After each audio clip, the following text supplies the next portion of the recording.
Terminé, je vais passer la parole à M. Camara qui va pouvoir conclure nos travaux. Je voudrais simplement, avant de vous passer la parole, vous remercier, M. Camara, pour la force et la sincérité de vos propos qui sont vraiment très, très intéressants. Je voudrais remercier notre ami Hichem, grâce auquel vous êtes ici, parce que vraiment vous nous avez apporté beaucoup aujourd'hui. Et je voudrais dire quelque chose. C'est très intéressant qu'on ait parlé ensemble, comme vous l'avez fait, de la jeunesse africaine.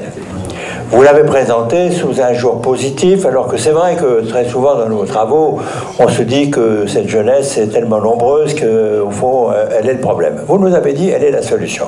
Et vous en avez très bien parlé de façon attachante et très riche et très qualifiée et compétente.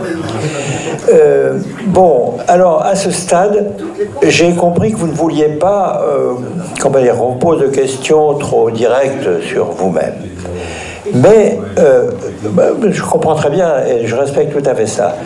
Mais nous sommes à 1 an d'une élection présidentielle au Sénégal et cette question de la jeunesse va être une question centrale du débat. Et moi, je pense qu'il serait intéressant si vous pouviez nous dire, non parce que comment vous voyez l'action politique, c'est pas le sujet. Enfin, en tout cas, c'est pas, je comprends qu'on n'en parle pas, mais ce qui nous intéresserait, c'est de savoir comment cette question de la jeunesse va entrer ou non dans le débat présidentiel de 2019. Merci beaucoup. Je vous remercie. Je voudrais d'abord vous remercier pour les questions. J'avais oublié tout à l'heure de répondre à la question de notre ami qui parlait de la mise en œuvre.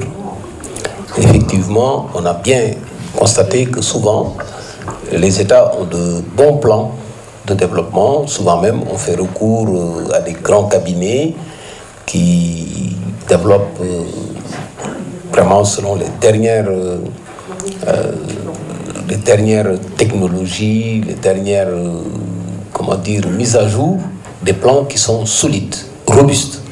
On a eu le cas au Sénégal avec le plan Takal sur l'électrification. Quand il y a eu cette crise de l'énergie, on a eu le cabinet McKinsey qui a fait un bon développement. Et aujourd'hui, de plus en plus, dans les plans, on prend en compte cette dimension plateforme de gouvernance. Il faut trouver les véhicules pour le financement, les véhicules pour la mise en œuvre, la surveillance, le planning. De plus en plus, ça se fait. Maintenant, la grande question, c'est est-ce que les ressources humaines ont les capacités nécessaires pour réaliser ces plans? Le plus souvent, on ne met pas les hommes qu'il faut à la place qu'il faut.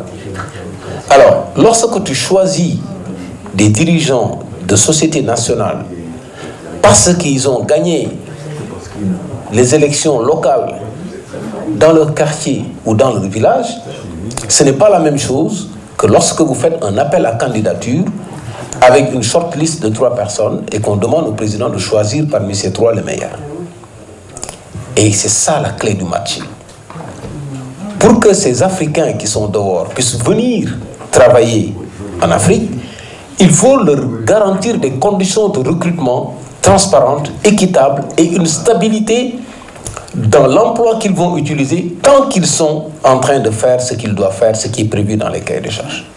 Donc moi, je suis pour la généralisation, en tout cas pour les postes essentiels. J'en ai identifié personnellement 36 au Sénégal, pour un appel à candidature sur la base d'un cahier de charges, avec un impact calculé sur les entreprises, un impact calculé sur les ménages, avec un impact sur l'emploi.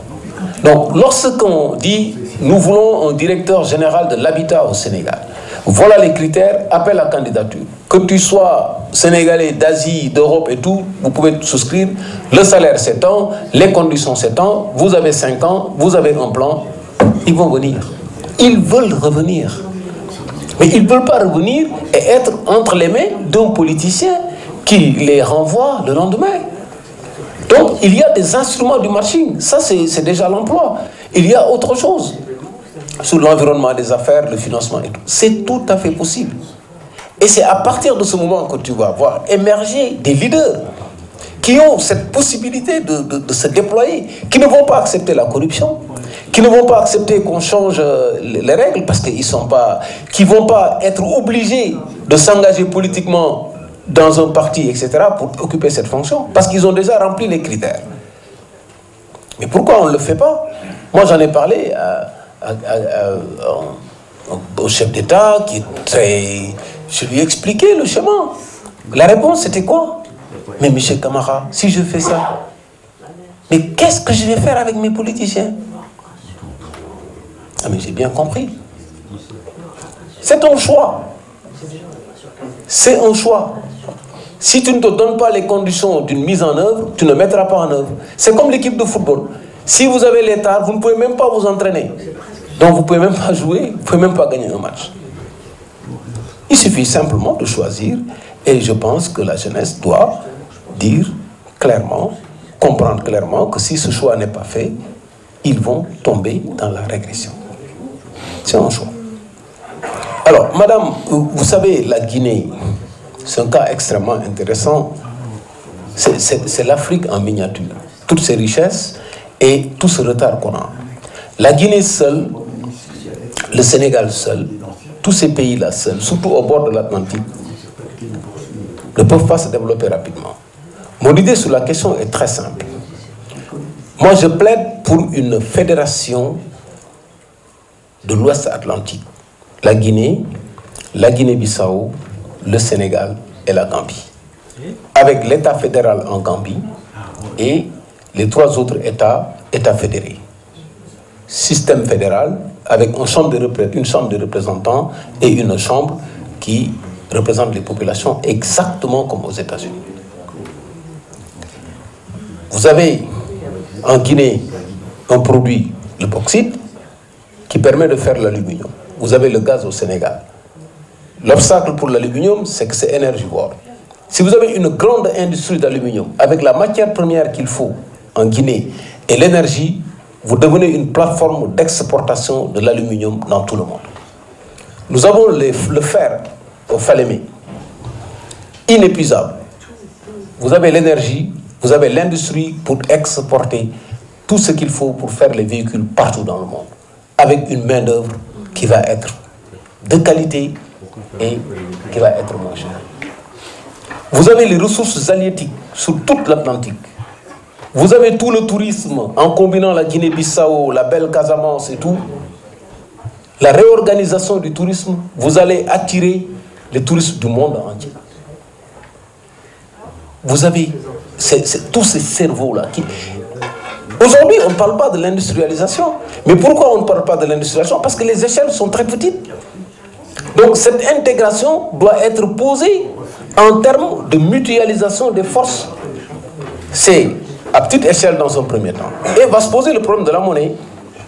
Parce que la Gambie et la Guinée n'ont pas la même monnaie. Et en ce moment, ils vont frapper leur monnaie et négocier avec le CFA. Est-ce qu'il faut prendre une parité fixe? Il faut prendre une monnaie flottante? Est-ce qu'il faut prendre une parité avec une part fixe, une part flottante? Tout dépendra de l'économie que tu as. Le débat sur la monnaie, ce n'est pas un débat ex nihilo. La monnaie doit refléter l'économie réelle. Il faut booster ton économie réelle pour avoir la monnaie qui correspond à ton économie. Et tu vas avoir un bargaining power extrêmement important avec tous les États. Ce pouvoir de négociation, c'est ça qu'il faut construire. Et ça ne se construit pas à l'échelle de petits États qui dépendent d'un trésor étranger. Ça ne se passe pas comme ça.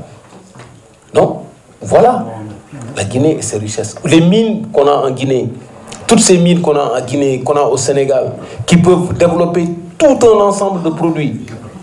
C'est possible, la richesse est là, on peut le faire. Ce n'est pas du tout difficile. Les gens le font déjà à des échelles locales, ils le font dans les pays étrangers. En plus de la recherche sur l'habitat, les espaces dont on dispose, c'est extraordinaire. Quand vous traversez les villes en Afrique, entre les deux villes, vous voyez autant de rien. Absolument rien. L'espace est là. On a de l'eau qui dort dans les nappes souterraines. On a de l'eau de ruissellement partout pour développer l'agriculture. C'est ça l'optimisme réaliste. Si vous ne faites pas ça, quel que soit votre optimisme, vous tombez finalement dans le pessimisme. C'est fondamental. c'est ça, l'espoir. L'espoir doit reposer sur des propositions concrètes, sur des schémas. Montrer aux jeunes que c'est possible de le faire. C'est possible de changer la situation. Sinon, ce n'est pas de l'espoir. Alors, je suis en train de regretter pourquoi j'ai pris la métaphore du football. Parce qu'on me demande de chercher un président de club. Puis après, on va me demander un trésorier. Après, le public. Alors, je vais m'y perdre. Mais voilà, les actionnaires, les gens qui font dégommer les entraîneurs et tout. Franchement, vous me posez un sérieux problème et je regrette. Je retire la métaphore. Voilà. Alors, sur la question de la colonisation, je n'aime pas ce débat. Bon, j'ai lu récemment un livre, j'ai oublié le nom de l'auteur, ça s'appelle « Oser dire la vérité aux Africains, à l'Afrique ». Franchement, s'il y a des gens qui pensent encore que c'est parce qu'on a été colonisé qu'on est en retard, je redonne l'exemple de la Corée. Même niveau de développement en 1960, faites la différence. C'est vraiment, ça n'a rien à voir. Il y a eu un préjudice qui est là. Vraiment, je pense qu'il ne faut pas aller chercher loin. La responsabilité, c'est nous-mêmes. C'est nous-mêmes, il faut le comprendre. Moi, j'ai vu des fils d'hommes politiques qui n'ont rien fait de leur vie. Je les rencontre dans les boutiques ici, qui claquent des cartes noires, qui achètent n'importe quoi à des prix incroyables sans bosser. Mais c'est l'argent qui vient des ressources de nos pays. Parce que simplement, leurs parents sont à des positions politiques. Que nous avons vu grandir en même temps dans des quartiers et tout.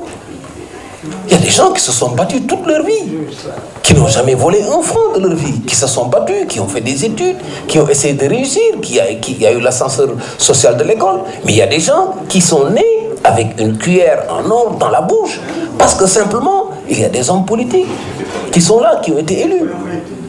Ça, c'est de vraies questions. Et si les jeunes ne comprennent pas cela, il y a un problème. Et donc, aujourd'hui, je suis d'accord avec vous que la grande question, c'est les ressources, hein, l'aliénation des ressources. C'est pour ça que je parle de jeunesse sentinelle.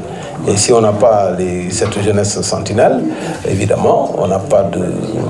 On a tous les risques de se retrouver toujours à redire les mêmes choses. Maintenant, qui peut le faire à la place de l'autre? Mais personne. Chacun fait sa partition. Nous, notre partition, nous avons regardé la situation, nous avons décidé de nous engager dans ce combat-là. La forme aujourd'hui de notre combat, c'est auprès de la jeunesse, parce que nous avons analysé la situation. Pour faire ce mouvement, j'ai pris 2 cabinets, dont l'un, d'ailleurs, le président de ce cabinet, il est là, qui s'appelle un cabinet de stratégie, un autre cabinet de digital. On a analysé la situation dans la jeunesse et on a monté une boîte à outils avec l'ensemble de ces éléments. C'est un travail que nous sommes en train de faire.